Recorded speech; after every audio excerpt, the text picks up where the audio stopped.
আমি তো একা, আমার তো কেউ নাই।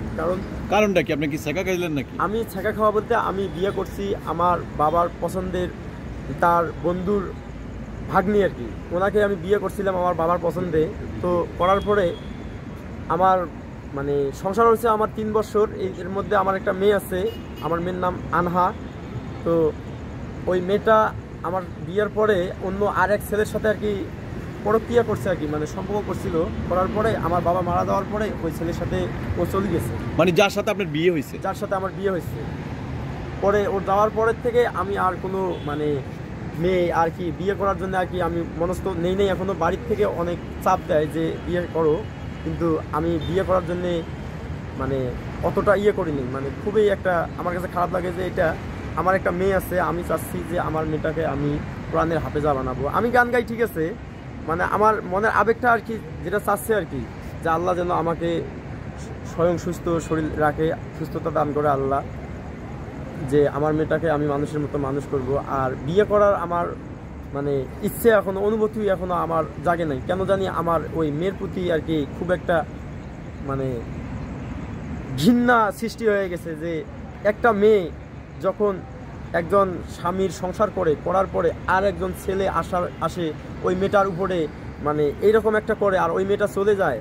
এই জন্য ঘৃণা লাগে যে একটা মেয়ে তার মানে স্বামী থাকা অবস্থায় আর একটা ছেলে যে মিশে, ওই ছেলেটার প্রতি এতটুকু লজ্জা লাগে না যে আমি আর একটা মেয়ের সাথে যে মিশতেছি, সে তো আরেকজনের বউ। এখন যে ওই ছেলেটা ওর সাথে সংসার করতেছে, ওর কি এতটুকু অনুমতি থাকে না যে আমি ওর সাথে রাত কাটাইছিলাম বা ওর সাথে যে সময়টুকু আমি দিয়েছিলাম, এই সময়টুকু ও আমার সাথে ছিল, এই সময়টুকুর আমি কি হিসেব দেবো আমি নিজেও জানি না। কিন্তু ও যে কিভাবে চলে গেল ও নিজেই জানে। তো তার কি কোনো সন্তানাদি ছিল না? হ্যাঁ, তো আমার তো একটা মেয়ে আছে। তো মেয়েটাকে ও মানে নিয়ে গেছিল সাথে, মানে মেয়েটাকে সহকারে নিয়ে গেছিল। যাওয়ার পরে আমাকে যখন ডিভোর্সের কাগজ দিয়েছিল তখন বলছি যে আমার মেয়ে আমার কাছে রাখতে হবে। পরে আমি আমার মেয়ের কাছে আমি নিয়ে আসছি, আমার মার কাছে আছে। কি করেন আপনি ভাই? আমি রিক্সা চালাই।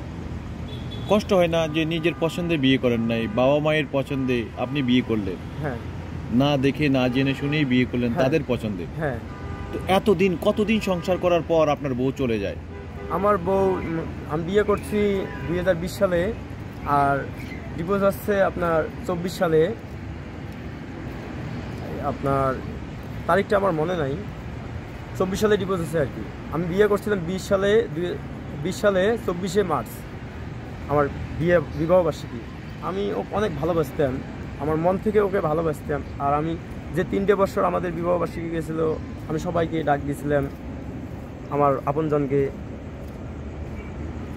তারপরে বাড়িতে মিলাদ পড়েও নিয়েছিলাম যে আমাদের আল্লাহ যেন আমাদের সুখে সংসার করে রাখে। কিন্তু জানি না আমার মানে আমার অনুভূতি ছিল একটা, ওর অনুভূতি ছিল একটা। ও আমার প্রতি কোনো একটা ইন্টারেস্টিং ছিল না, আমি এতটুকু বুঝতে পারিনি।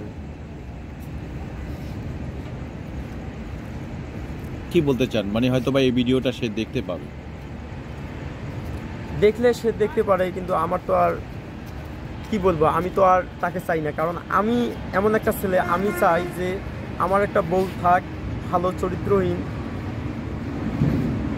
ওর মানে ঘরের বউ তো হচ্ছে মানুষ, ঘরের মানুষ। বউ তো আর রাস্তাঘাটের মানুষ না যে রাস্তাঘাটে থাকবে। বউ থাকবে বউয়ের মতো বাড়ির মধ্যে।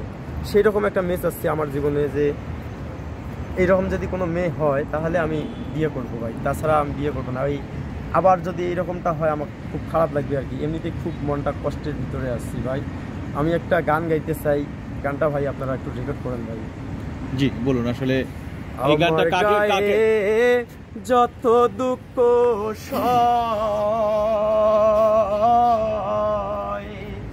বন্ধুয়ারে করো তোমার মনে জাহালয়, আমার গায়ে যত দুঃখ বন্ধুয়ারে করো তোমার মনে জাহালয়। আমাদেরকে একটু বলবেন এই যে এটা কি আমি যেটা বললাম এটা একদম খাঁটি মনের আবেগ। এটা আমার একদম আমার মনের আবেগটা এটাই বলতেছে, সেটাই আমি বলছি। এর মধ্যে একটু লুকোচুরি নাই, আমার জীবনের এতটুকু লুকোচুরি নেই। থাকেন কোথায়? গ্রামের বাড়ি কোথায়? আমার গ্রামের বাড়ি রংপুর বিভাগ, কুড়িগ্রাম জেলা, ফুলবাড়ি থানা, বড়ভিটা ইউনিয়ন, গ্রাম নদাবস। আচ্ছা, আমার নাম মোহাম্মদ আনিসুর রহমান। আনিসুর রহমান ভাই, আপনাদেরকে একটু বলবেন যে আপনার বউ আপনার কাছে কি পায় নাই? আমার বউ আমার কাছে কি পায় নাই, এটা আসলে আমি যে এই কথাটা বলতে চাই তাকে, যে সে আমার কাছে কি পায় নাই, সে এতটুকু আমাকে মানে বলে নাই যে আমি এই জিনিসটা তোমার কাছে পাই নাই। তাকে যেভাবে রাখা লাগে একটা নারীকে, একটা স্ত্রীকে, আমি সেইভাবেই রাখছিলাম, তার সেই মর্যাদাটাই আমি দিছিলাম। তবু কেন আপনাকে ছেড়ে গেল? সেটা আমি বলতে পারবো না, এই জন্যে যে তার মনের ভিতরে এতটুকু ছিল, আমি কখনো এটা বুঝে উঠতে পারি নাই তার এই ছলনাটাকে। আমি তো তাকে নিজের আপন মনে করে সব সময় আগলে রাখতাম, তাকে অনেক ভালোবাসতাম, কিন্তু সে আমার জীবনে যে এইরকম একটা করবে আমি নিজেও বুঝতে পারিনি। একটা মেয়ে সাধারণত আনমেরিড একটা মেয়েকে বিয়ে করতে চায় না, অনেক সময় বিয়ে হয় না, ভালো ছেলে পায় না, বা ছেলে পায় না, বিয়ে দিতে পারে না যৌতুকের জন্য। আপনার বউ বিবাহিত, হ্যাঁ, আপনার সন্তান আছে, হ্যাঁ, 3 বছর আপনার সাথে সংসার করলো। হ্যাঁ। এভাবে জেনে শুনে একটা মানুষ কি আছে তার ভিতরে, তবু সে এভাবে জেনে শুনে বিয়ে করলো? সেটা আপনি হলে কি করতেন? আমি হলে ইম্পসিবল, এটা কখনোই আমি মেনে নিতাম না যে আমি একটা ছেলে হয়ে আর একটা ছেলের বউকে বিবাহ করব। তার কারণটা হচ্ছে যে ওই ছেলেটা তো তাকে স্পর্শ করছে, আমি আরেকজনের স্পর্শ করা মানে কিভাবে গ্রহণ করব আমি এটা নিজে বুঝে উঠতে পারি না। এটাই আমার কাছে খুব খারাপ লাগে যে তার ভিতরে কি এতটুকু ঘৃণা নাই যে একজনের বউয়ের প্রতি সে তার ইয়ে করলো। ও আমার বউ তো মানে এই যে ছেলেটাকে বিয়ে করছে, ওই ছেলেটাকে মানে বিয়ের আগ থেকে ওর মানে পরিচিত আর কি, পরিচিত বা আত্মীয়র মধ্যে আর কি ওর রিলেশন ছিল। সেটা মানে এই ডিভোর্সের পরে বুঝতে পারছি, মানে যখন আমাকে ছেড়ে গেছে তখন সবাই বলছে যে ও বিয়ের আগ থেকেই ওই ছেলের সাথে সম্পর্ক করছিল। তো ওর মামার কারণে আমার বিয়েটা হয়েছিল আর কি, ওর মামা আর আমার বাবার কারণে।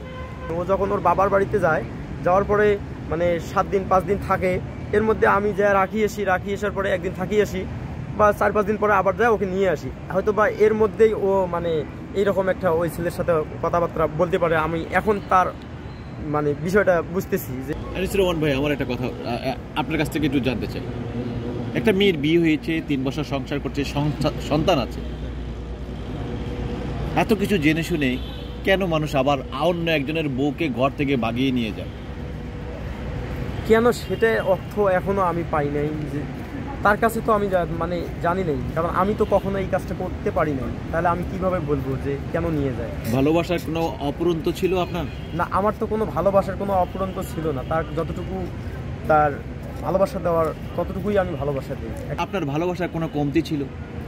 আমার ভালোবাসার কমতি ছিল না, সেটা হলো যে ও চাপে পড়ে নাকি বিয়ে করছে, আমাকে চাপে পড়ে বিয়ে করছে, ওর মামার কারণে আমাকে বিয়ে করছে। একটা ছেলে যখন একটা বউ তার জীবন থেকে চলে যায়, তার কতটা কষ্ট হয় বা কতটা খারাপ লাগে সে তার নিজের মধ্যে, আমি সেটা বুঝতেছি। আর এই রকমটা কোনো ব্যক্তি যাতে করে না, আমি দু হাত পেতে বলতেছি, কোনো ব্যক্তি এই ধরনের কোনো কাজ করবেন না কোনো সময়, যে একজনের বউ আরেকজন সম্পর্ক করে নিয়ে যাবেন, এই কাজটা করবেন না। আপনার বউ আরেকজন নিয়ে গেছে 3 বছর সংসার করার পর, এই কথাটা আপনার কাছ থেকে জানতে চাই। আমি একজন রিক্সা চালক, তো 3 বছর আমি একটা মেয়ের সাথে সংসার করছিলাম, আমার একটা বাচ্চা আছে। সেই মেয়েটা কিভাবে আরেকটা ছেলের সাথে সম্পর্ক করে চলে গেল সেটা আমি নিজেও বুঝতে পারলাম না।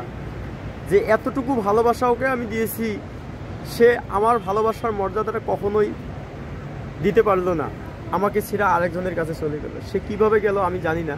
আর যে ওকে নিয়ে গেছে তার ভিতরে কি এতটুকু জ্ঞানবোধ ছিল না যে আরেকজনের স্ত্রীকে আমি কিভাবে নিয়ে আসি? তার তো একটা ছেলে সন্তান আছে, তার তো একটা সংসার আছে, ফ্যামিলি আছে, তাকে আমি কিভাবে নিয়ে আসি? তার ভিতরে এতটুকু ঘৃণা হয় নাই যে একজনের বউকে আমি নিয়ে আসি, আমি নিজে বউ বানাই, সে তো আরেকজনের সাথে মেলামেশা করছে, এতটুকু তার ভিতরে ঘৃণা আসে নাই। ভাই, আমি আপনাদের কাছে অনুরোধ করে বলছি ভাই, এই রকম পরকীয়া কখনো কোনো মেয়েকে ভাই বিবাহ করবেন না। আর কোনো ছেলে ভাই কোনো বিবাহিত স্ত্রীকে, কারো বিবাহিত স্ত্রীকে প্রেম করে বা ছলনা করে এইরকমটা করবেন না। আপনাদের কাছে এতটুকু হাত জোড় করে আমি কামনা করছি ভাই।